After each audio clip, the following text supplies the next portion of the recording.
Lancement de la deuxième édition du Salon des métiers du bois après celui de 2017. Notre regard s'est tourné vers le technicien concepteur de l'initiative. Le patron de l'artisanat congolais a d'emblée dit toute sa satisfaction du point de vue de la forme et du fond. Ce qu'on peut déjà retenir d'entrée de jeu, c'est l'engagement de l'ensemble du gouvernement, parce qu'on a senti la solidarité gouvernementale autour de cette activité, autour de Mme Jacqueline Lydia Mikolo. La majorité de ses collègues présents à Brazzaville étaient autour du Premier ministre pour lancer ce salon. Et ça, c'est une première, ça nous a beaucoup marqué. Et en deuxième lieu, c'est l'engagement solennel pris par le Premier ministre pour institutionnaliser ce salon. Et par-dessus tout, d'institutionnaliser un grand rendez-vous de l'artisanat national. Et ça, pour nous, techniciens de l'artisanat, c'est très bien. Cette deuxième expérience présente une particularité que Serge Mondele Mbouma évoque ici. La particularité de cette deuxième édition, c'est d'abord le nombre de participants qu'il faut prendre en considération, parce qu'à la première édition, ils étaient autour d'une vingtaine et l'espace n'était pas si grand que ça. Donc vous voyez bien que en termes d'avancée, on a fait un peu plus grand et la production est aussi de qualité. Et il y a des journées thématiques, il y en aura 2.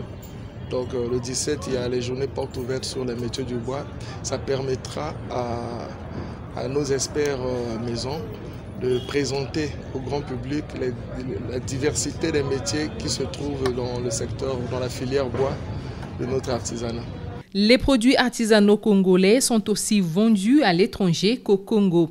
C'est le combat que mène quotidiennement le DG de ce département. On ne veut plus de porcelaine. Et je représente l'AGOA aux États-Unis en tant que citoyen congolais. J'ai été invité, sélectionné au Congo, invité aux États-Unis pour chasser les Chinois qui vendent du faux bois et une mauvaise qualité des objets d'art piratés. Peints. Moi, je n'ai que le bois naturel. Il n'y a pas de couleur ajoutée, tout est naturel. Donc, dans nos maisons, on a la facilité de recevoir quelqu'un avec les bonbonnières, les arachides. Nous avons nos boîtes. Pourquoi acheter les porcelaines? Pourquoi acheter ce qui revient de l'extérieur?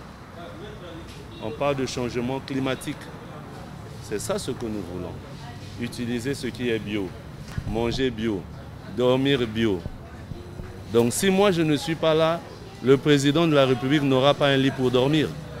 Il faut un artisan. Il faut que nous nous levons. Et l'artisan qui est de Pointe-Noire d'ailleurs, c'est vrai, ses vraies origines, était parti aux États-Unis dans le cadre d'une exposition à Goa. Et puis il est resté, il est revenu parce qu'il a pris de la maturité et on est en train de voir comment y aller, mais avec les autres. Et sa spécificité, c'est beaucoup plus, je crois, les ustensiles de cuisine, un peu les petits trucs, parce qu'au niveau des États-Unis, on ne produit pas pour produire. Enfin, le DG de l'ANA appelle les Congolais à s'approprier ce salon et meubler leur maison avec des produits locaux.